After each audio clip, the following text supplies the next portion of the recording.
Hey guys, this video is sponsored by Rosetta Stone, the leading language learning company for over 25 years. Learning a new language isn't easy, but Rosetta Stone offers the tools needed to help you achieve confidence in speaking in your chosen second language. Whether it's for a job, travel, or just for fun, Rosetta Stone's got your back. I was able to test out Rosetta Stone for myself in a video uploaded on my channel and loved it for all levels. I wish I had something like this when I was younger and learning Japanese, because back then all we had were textbooks and paper flashcards. Rosetta Stone is easy to use and even has the option for an online language tutor. Better yet, I'm giving you an amazing option to get a discount on your subscription price or a lifetime offer for unlimited access to the app and program for only $199 total. You have it for a lifetime. It allows you to learn as many languages as you would like with only one account forever. So don't miss out on this opportunity to grow, learn, and bridge the gap between cultures using Rosetta Stone's amazing language program. The links are down below. Hey everybody, welcome back to my channel. So today we're just gonna briefly talk about how we learned a second language. Yay! So some of you guys are asking actually, how Ryuji learned English, and most of you know that he lived in the States, so I feel like that is a big factor in it. But we can talk about some tips and things that we learned for me when I learned Japanese and for him when he learned English. He's obviously more fluent in English than I am at Japanese, so I feel like it would be more interesting to hear from you. Still learning. I mean, yeah. I still make mistakes. I know, but he understands everything I say. He gets jokes. Like today he said something really, like, I don't remember what you said when we were eating sushi. I went to the heaven and came back. He had some oyster and he said, oh my gosh, I went to heaven and just came back. And I just think it's so funny because a lot of like Japanese people who learn English as their second language, it's like those things they don't know. But like I just want you to kind of explain how you learned all of this, and then I have some of my tips because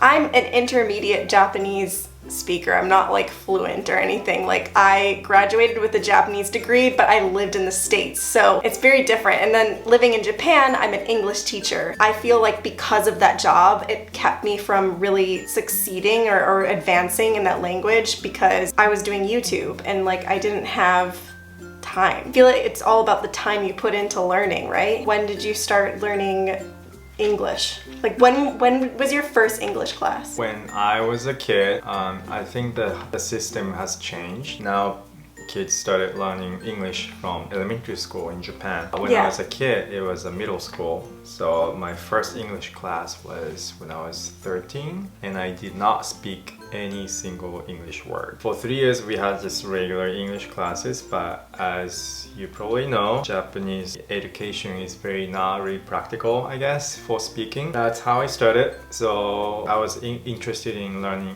English, and I loved American music and like movies and that kind of stuff. So when I was like 14 or 15 or something, I was just like watching, American TV shows or movies and stuff, and I was like watching movies with my dad often. Oh, in English? Yeah, with the subtitles. In Japanese subtitles? Yeah, I think I started listening to American music and more like started watching movies from there. Were you like interested in English? Were you interested in learning English? I think culture in general, and that of course includes English as well. But I just loved the music. I think that's my introduction. Did you learn any English when you were watching the TV shows? I did not try to study it, I guess, but like I guess in my mind somewhere I was like learning those like some phrases and stuff, but it's not like I watched it to study or anything like that and I took a note or anything like that. I did not do any of those. I started learning Japanese in not elementary school, junior high school, because they had like a foreign language class, and but it was like 4 different languages. You guys can choose, right? Yeah, well no, we didn't choose that time. That was like you tried out different languages. 1 month we learned French, the next month we learned German, the next it was like a world language sort of thing. Yeah, I thought that was interesting because it helped us choose what we wanted to pick when we went to high school, because we have to choose when we go to high school. I liked it because of music too, because I discovered Utada Hikaru, and then that was when I was like, I want to know what she's singing, and I thought it was really beautiful, like the way people sang in Japanese. Well, the way she sang in Japanese was very beautiful. Is that like your first Japanese album you got? Yes, yeah. Utada Hikaru was my first Japanese singer that I really liked. liked, and then I started like getting really into music, and then I downloaded like all. I remember I had LimeWire, and I was like downloading all her songs. Back in the old day, yeah. Yeah. I started buying video games in Japanese. Zelda, I have that in Japanese. In high school, I took Japanese, so. I think it's so cool that in America, I mean, I don't know if this applies to all the schools, but like at least the school you went to, you had chances to learn like multiple or several, I guess, try out. I think that's very rare. Like, I don't think it's like that in all schools, but like my school offered a chance to like take a class where you could learn like multiple languages. I went to an international, it's like a public school with more intense, like more focused on English. Did you choose that school or like? Yeah, from second year of high school. The first year it was just a normal one. We had like Did you choose the high school that you had to go to, or like is that just your school? Like it was more intense English? I chose the high school because you can choose? Yeah. Maybe we can too, I don't know. You have to take exams and you have you have to take an exam to get into the high school? Yes. What the heck? So you took a lot of English classes, I'm assuming, right? Yes, from second year of the high school, yes. I went to international course and I had more classes. Is that what you wanted in your life? Like you wanted to be able to speak English? That time I wasn't really thinking. I was really into playing music. And you wanted to kind of like band and but I was writing music in, you know, some songs are in English and. Is that why you wanted to do it? Is so you can write in English and learn and understand? At the end of high school, I wanted to go to a music school. Yeah. Then I ended up not going. I did go after college, but it wasn't like a school. I think high school, when you learn a language, it's more about really discovering the culture, and I think that's what got me excited ultimately. In college, we had the groups where you would come together and just speak Japanese. Okay. Did you have that in your college, or did you not do anything in college? I went to study economics. So yeah, I know you studied economics. Yeah, I didn't really have a lot of English classes throughout. Did you have an English class in college? Yes. See, I don't know these things. Why do I not know these things about my husband? When you go to college in Japan, you have to take English classes, but on top of that... really? You have to in college? Yeah. On top of that, you have to take another language as well. And I took Spanish. Going back to the high school, I actually went to Ion, which is an English class. Extra classes? Yeah. Okay. For fun? Like you wanted to do it? Yeah. No, I was forced to speak. I was forced to write every day, and I almost hated it. Because you were forced. Yeah, I just don't like it when people force me to do certain things. And even though I liked learning English, and I never actually did like homework and stuff, and the teacher was always scolding me actually. As much as I can feel that the same, that's like one thing that people don't really like explain to you before you start, you know, taking classes, is that like you get excited about the class, but even for me, like in Japanese, when you're forced or told to do like write an essay in Japanese or like, you know, do specific tasks in Japanese, it gets more, I don't know, it makes you more unmotivated. It did help me in a way, but it also like during college turned me off a little bit to Japanese because I was like stressed. You're like rushing to learn something for a test and you're not enjoying it, if that makes any sense. A lot of Japanese education is like that, even like English. It's all memorization. Yeah. And it's just like, it's not as enjoyable as if you were to study it as a passion and you were doing things that you loved to learn the language. Every morning we had this little 10-minute English test, which we had to like learn 20 words every day or something. We're testing every day. And actually that became really helpful later on in my life. Yeah, so I think when I actually learned, you know, something out of it. Yeah. I think if you take outside classes that has nothing to do with college, you're a lot more motivated. Like if I were to find a class in Japan, I would probably really enjoy it because you're paying, if you actually pay, you're using your money. If you're forcing yourself to take the class, you're probably gonna like try so hard to. When I moved to the United States after college. I worked like 2-3 years to save up to move. And I went there and my English sucked so much. I went to Starbucks the first day and I could not order the drink that I wanted to get. Oh. It's not the English that that I saw in textbook. It's very yes, different. And textbook people Japanese speak way too. faster. So I could not understand what they are saying, and I could not say what I wanted to say. Textbooks are good for when you start. Like when you start out and you want to learn a second language, textbooks and language programs and all that stuff, online language programs are really good to use to like really learn words and things. Yeah. But like naturally, if you want to get better, if you want to get to an advanced level, you have to put yourself in like stressful situations like that. There's some people that like go out in Japan and then they get so frustrated. If you're in that situation, take that as a lesson. Like learn from it. It's part of the lesson, yeah. Yeah, you if have you don't to know how to struggle to learn. Yeah. If you don't know how to say anything, then like go home and like look up the phrase that you want to say, right? Is that what you kind of did? Like you didn't know how to order, right? So you kind of like looked over. I was asked a feeling friend. very kuyashi. I put myself in a position or situation where I'm not with Japanese people. I guess I kind of distanced myself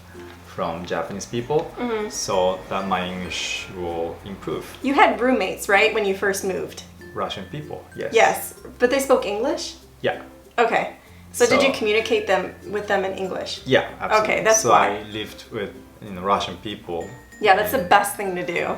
And like I did not talk with Japanese people for I guess a while. I spoke here and there because there are a lot of Japanese people in LA. I guess the first year I was very, very stubborn that like, oh no, I'm not gonna talk to Japanese people. I'm here in Los Angeles to, study music and learn English, and why would I talk to Japanese people? So you came to LA to study music. First, yes. Okay. Yuji was putting himself in situations where he could learn the language. So I think maybe a lot of people do know this or don't know this, but if you put yourself in those situations, it does help you. But when you get a job like teaching English and you're like, I want to learn Japanese, you have to set aside that time. In order to learn, I guess, another language, whether you're in the native country or you're not, makes a huge difference. And for me, I started learning like real English when I first moved to the States.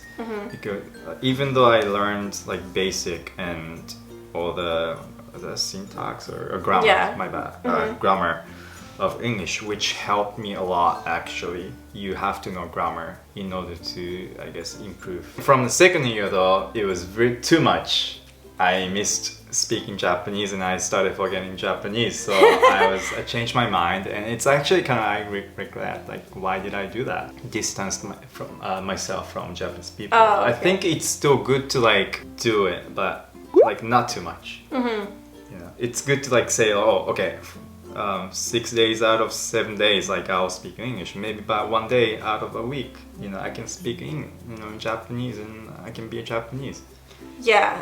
Because And you're gonna go nuts if you only just speak your a second language. Yeah. Thing is, when you move abroad, to me, maybe this isn't you, but like for me, like when I moved abroad, like I wanted, a sense of family because I didn't have that here. So it's hard to connect. You can't just connect with Japanese people all the time. You have to have a balance between the two. If you want to learn the language, it's good to hang out with Japanese people. If you want to stay sane in another country, then you need to build a family and relationships with people that know your language and know your culture. So it has to have a balance. I obviously don't hang out with a lot of Japanese people in Tokyo, but in Nagoya I had all Japanese friends. Like I was always hanging out with Japanese people, but Tokyo, everybody's so busy working. Like it's so hard to hang out with people here unless you really put yourself in like groups that are like language groups, like on apps. You can find that. If you want to learn a language, you have to make mistakes. And that's the thing that I struggled with the most. I was scared to make mistakes, and I still am today, and it's something that I work on all the time. Okay, here's something I need to tell you. Uh-oh. We don't care if you make mistakes. I know. They will listen to you. like if you speak super slow, we'll still listen to you. We are impressed that you speak the second language. People We are know that. impressed here in Japan. Yeah. If I say konnichiwa, everyone's like, oh my god, you speak Japanese, you're so fluent. I remember the first 2-3 years I was having trouble with like, it was like a catchball, right? And it's like at some point, like after 5 minutes or something, I lost track of like, what they're talking about or something. Yes, it's exhausting. And it's really like mentally exhausting. Exactly. When I studied abroad, it was like that for the first time. I was like, I'm gonna learn Japanese, but you can only listen for so long and then you just lose it and you just can't think or listen anymore. And when people learn a second language, it's exhausting. Like it exhausts your body. You like physically feel it. When I studied abroad, I was always kind of frustrated with myself because I would listen and like try really hard and then I just, I can't do it. It's like running a marathon. Yeah, little by little it gets better, and like at some point you realize that you can actually, you know, understand what's going on. Like even after 10 minutes, 20 minutes, and you get the joke, and it's little by little, you know, you're learning.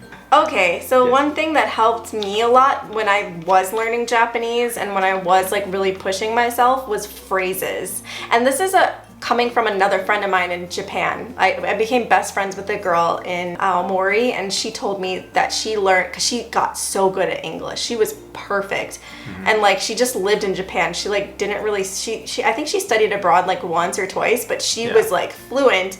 And she said the thing that helped her the most was learning phrases. Like she'll learn a vocabulary word, right? Yeah. And then she'll look up sentences with that vocabulary word in it to put it into context. And then she'll just remember those phrases and then use them when she needs them. And I started doing that and I was like, wow, this is so much more exciting than learning like repeated words. Like all of a sudden I started having like natural conversations because I was learning phrases with the vocabulary words. That's awesome. Nowadays it's really easier to just, I guess, get sources like to study a language, I guess. Like there's apps and there's YouTube videos and right now there's products like Rosetta Stone.